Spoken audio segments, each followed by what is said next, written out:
आप सभी भाई बहनों का आज की आध्यात्मिक कक्षा में बहुत बहुत स्वागत है। आज की चर्चा का विषय है मन की वृत्तियां। और इस मन की वृत्तियों को हमने आगे दो अलग अलग वर्गीकरण किया है, यानी कि दो शब्दों के साथ अलग से भी लिखा है। वो हैं दो शब्द, रागात्मक और द्वेषात्मक। देखिए, मन से भी आप परिचित हैं और राग द्वेष से भी आप परिचित हैं। वृत्तियों से कुछ लोग परिचित नहीं रहते, लेकिन आसान शब्दों में वृत्तियों का अर्थ आप विचारों से ले सकते हो। देखिए, आपके और हमारे मन में हर क्षण विचार बने रहते हैं।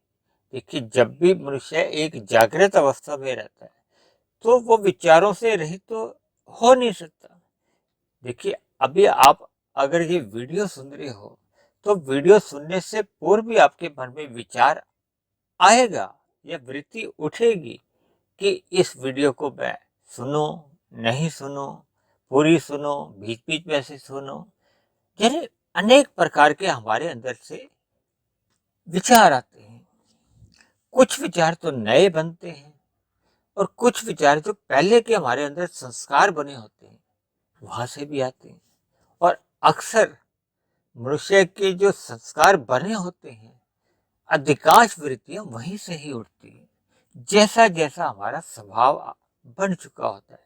और मेरा तो ऐसा मानना रहता है कि देखिए, हमारे आपके जो 90% कर्म होते हैं वो स्वभाववश ही होते हैं। स्वभाव का मतलब जैसे हमारे संस्कार कारण शरीर में बने होते हैं वैसे ही हमारे सूक्ष्म शरीर में वृत्तियां उठती हैं। क्योंकि आपके हमारे तीन शरीर हैं। स्थूल शरीर जिसके द्वारा हम कर्म करते हुए दिखाई देते हैं। जितनी भी क्रियाएं आपकी हमारी जो होती हैं वो स्थूल शरीर द्वारा ही होती हैं। और अक्सर जो एक दूसरे का जो व्यवहार चलता है वो हमारा आपका स्थूल शरीर से ही चलता है। और अक्सर जितनी भी सरकारी नियम हैं या समाज के भी जो नियम हैं, ऐसे सभी नियम को, निर्देश को, आदेश को ये आपके हमारे स्थूल शरीर को ही प्रभावित करते हैं या इन पर ही लागू होते हैं। और सजा भी इस स्थूल शरीर को ही मिलती है अगर हम उल्लंघन करते हैं या उन दिशा निर्देशों को नहीं मानते। लेकिन अक्सर मनुष्य का जो एक भीतर से स्वभाव बन चुका होता है, देखिए, अगर हमारा शुद्ध स्वभाव बना हुआ है, अच्छा स्वभाव बना हुआ है, तब तो अच्छी बात है। लेकिन अगर हमारा स्वभाव गलत बना हुआ है, यानी कि हमारे कारण शरीर में अगर बुरे संस्कार बने हुए हैं, तो फिर उससे हमारे मन में जो वृत्तियां उठती हैं, जो विचार उठते हैं, जो फर्दे उठते रहते हैं, वो फिर बुरे ही उठते हैं। क्योंकि देखिए, संस्कारों का हमारा आपका प्रत्यक्ष रूप से समझ नहीं आती कि हमारे अंदर कारण शरीर में संस्कार कैसे हैं। अक्सर लोगों ने कारण शरीर का तो नाम भी नहीं सुना होता। सूक्ष्म शरीर, मन बुद्धि का तो थोड़ा नाम सुना होता है और स्थूल शरीर से ही आपका हमारा व्यवहार चलता है। और अक्सर हम जितने भी पुण्य कर्म करते हैं या पाप कर्म भी कर जाते हैं, वो केवल किसके लिए करते हैं? हम अपने स्थूल शरीर की सुख प्राप्ति के लिए। तो ये जो आज हमने जो चर्चा का जो मुख्य विषय है वो तो है राग और द्वेष का, यानी कि रागात्मक वृत्तियां उठती हैं या द्वेषात्मक। तो इनके पीछे कारण क्या है? इनके पीछे अगर आप कारण की खोज करोगे तो उस पर आप पाओगे कि एक साधारण मनुष्य हो या कोई विशेष मनुष्य हो या किसी भी प्रकार का जीव होता है। देखिए, कि वैसे तो हमारी जो चर्चा है वो तो मनुष्यों के ऊपर ही होती है, लेकिन जब सुख की बात होती है तो पशु पक्षियों के भीतर भी उनकी इच्छा होती है सुख प्राप्ति की। देखिए, जब हम राग करते हैं उसके पीछे भी हमारी सुख की इच्छा होती है, और जब हम द्वेष करते हैं तब भी हमारी इच्छा सुख के लिए ही होती है। देखिए, प्रकृति है द्वैत। आपके हमारे दोनों के जो शरीर बने हुए हैं वो भी प्रकृति के ही बने हैं। पृथ्वी जल अग्नि वायु आकाश के बने हैं। इसी तरह आपका हमारा जो सूक्ष्म शरीर है वो 17 तत्वों का बना है और कार्य शरीर एक तत्व का बना है। ये मिलाकर हो जाते हैं आपके हमारे ये 24 तत्व, और 24 तत्व की ही ये माया है। प्रकृति के जो तमोगुण, रजोगुण और सतोगुण वो तो नित्य रहते हैं, लेकिन उनसे जो 23 तत्वों का विस्तार होता है, जिसमें आपका हमारा जीवन चलता है, ये विभिन्न प्रकार के जो युग परिवर्तन होते रहते हैं, ये इसी में ही होते हैं, 23 तत्वों में। और एक निश्चित समय के बाद इसका प्रलय हो जाता है। लेकिन आपका हमारा जो एक मुख्य आज का जो विषय है वो तो है राग और द्वेष, और इन दोनों के पीछे ही हमारा आपका जो एक लक्ष्य होता है वो केवल सुख प्राप्ति का ही होता है। आपका मेरा लक्ष्य क्या, देखिए हमारी आत्मा का ये स्वभाव है। तभी तो मैंने कहा ना, पशु पक्षियों में भी ये होती है, कीट पतंगों में भी होती है, सब में होती है। जहां जहां आत्मा किसी भी स्थूल शरीर में होती है तो उसका स्वभाव होता है सुख की प्राप्ति। देखिए सभी मनुष्यों का जो सुख प्राप्ति का जो लक्ष्य होता है वो अपने अपने ज्ञान के स्तर पर होता है। जिन मनुष्यों का संसार के विषय भोगों से वैराग्य हो जाता है, उनका लक्ष्य कोई बदल नहीं जाता। उनको केवल इतना ज्ञान हो जाता है कि इस संसार में सुख नहीं है, या सुख है तो वो दुख के साथ है, क्योंकि प्रकृति तो द्वैत है। और जैसे जैसे उनका बोध बढ़ जाता है तो फिर उनको परमात्मा की ओर चलने की एक अंदर से प्रवृत्ति जागती है, फिर वो परमात्मा के मार्ग पर चलते हैं। लेकिन जो संसार के भी मार्ग पर चलते हैं उनका भी उद्देश्य सुख प्राप्ति का ही होता है, और जो परमात्मा के मार्ग की ओर चलते हैं, परमात्मा की दिशा की ओर चलते हैं, उनका भी लक्ष्य सुख प्राप्ति का ही होता है। लेकिन उनका लक्ष्य होता है दुख रहित सुख की प्राप्ति, और उसी का ही नाम आनंद है, जो कि परमात्मा की ओर चलने से ही मिलता है। और जबकि संसार में अज्ञानता के कारण हम उसी आनंद को ही, देखिए संसार में भी जो हम मैंने बताया ना, हम जो सुख ढूंढते हैं वो दुख रहित स्थिति का ही सुख को ढूंढते हैं ना। कोई मनुष्य ये तो नहीं चाहता कि सुख के साथ साथ मुझे दुख मिले, कोई भी मनुष्य नहीं चाहता।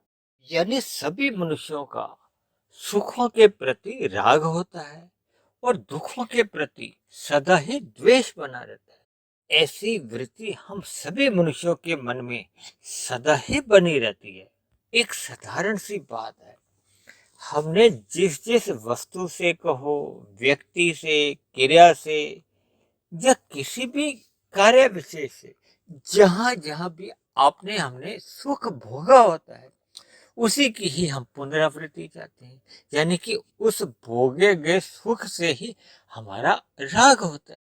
इसी बात को ही आप विपरीत स्थिति में सोच सकते हो। जहां जहां हमने दुख भोगा होता है, चाहे वो वस्तु से, व्यक्ति से, क्रिया से, या किसी भी प्रकार का, उससे हमें फिर द्वेष रहता है।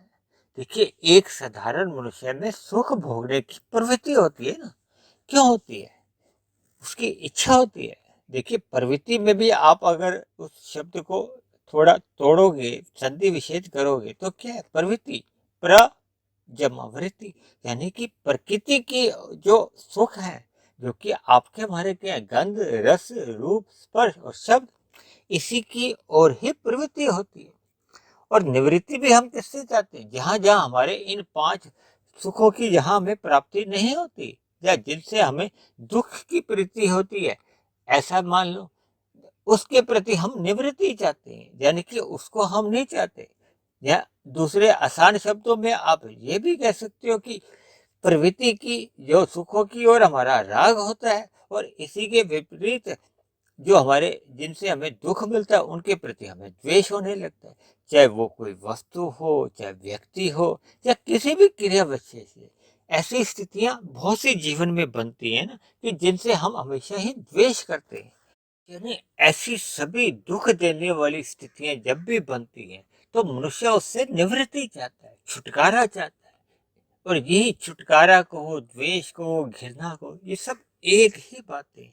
यानी कि हम सभी मनुष्यों का जो लक्ष्य होता है वो केवल और केवल सुख प्राप्ति का ही होता है, क्योंकि प्रकृति है द्वैत। यहाँ सुख और दुख दोनों बने रहते हैं। यहाँ पे रात दिन, गर्मी सर्दी, यानी कि प्रकृति द्वैत होने के कारण दो स्थितियां बनती हैं।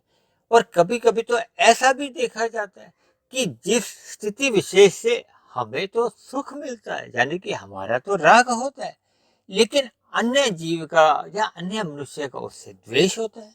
ऐसी बहुत सी स्थितियां बनती हैं।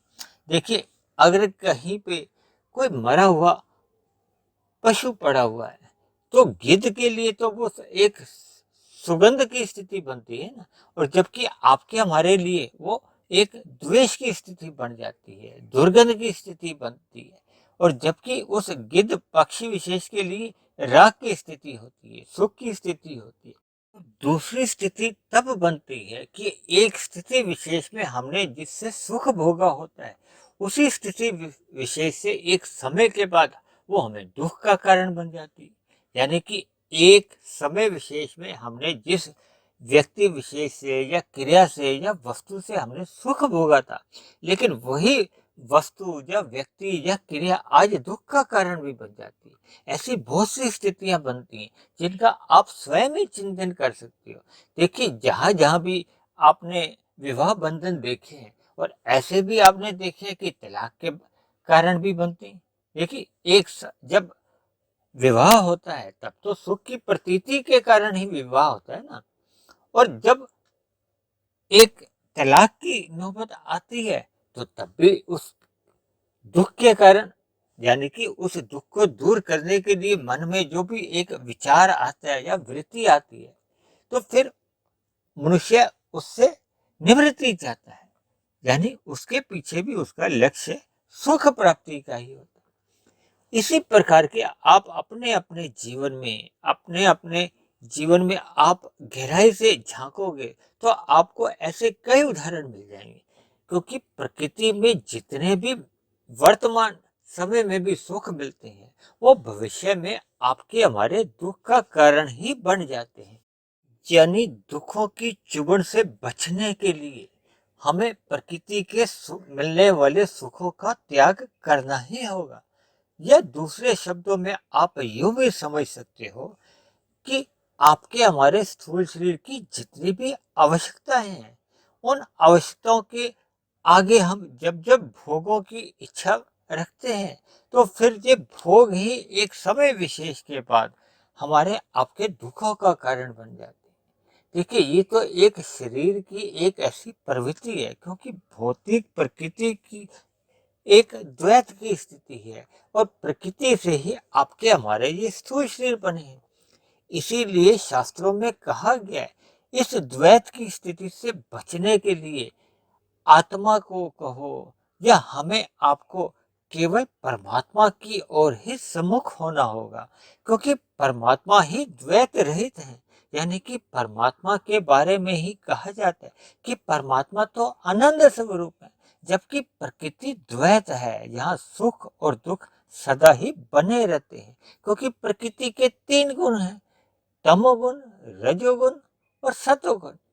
सतोगुण में भले ही अधिक सुख है, जबकि रजोगुण में आरंभ में भले ही सुख की प्रतीति होती है, लेकिन भविष्य में उन्हीं सुखों से ही दुख उत्पन्न होते हैं। इसी तरह तमोगुण तो मोह की स्थिति है, उसमें तो देखिए आरंभ में भी दुख ही दुख होते हैं, और बाद में भी दुख ही दुख मिलते हैं। आरंभ में मोह की स्थिति के कारण ही हमें आपको केवल अल्पकाल के लिए सुख की प्रतीति होती है। इसलिए मेरी आप सभी भाई बहनों से विनती है कि जीवन में सत्संग करते रहिए, सत्संग करते रहिए।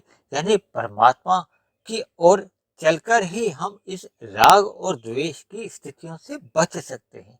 और यानी परमात्मा की ओर हम जितना जितना सम्मुख होते जाते हैं, तो क्रमशः हमें आनंद की प्राप्ति होती जाती है। क्योंकि परमात्मा द्वैत रहित है, यानी परमात्मा ज्ञान स्वरूप के साथ साथ आनंद स्वरूप भी है। जबकि आत्मा के बारे में कहा जाता है कि आत्मा केवल और केवल ज्ञान स्वरूप है।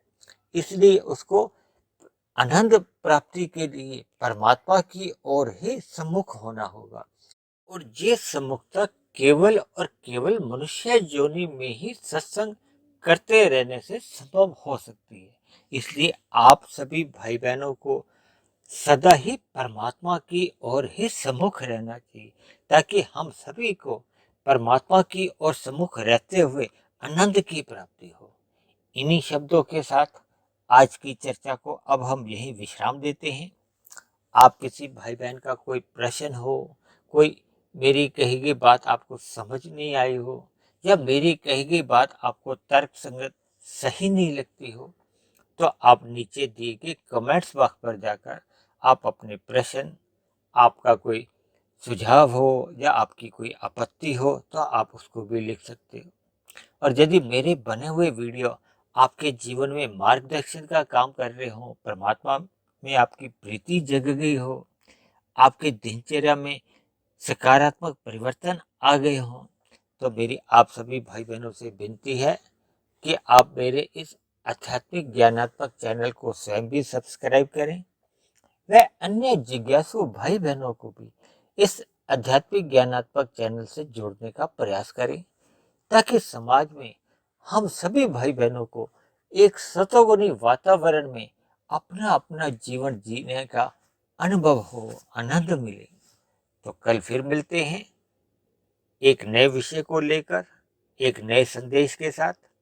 तब तक आप सभी भाई बहनों का बहुत बहुत धन्यवाद।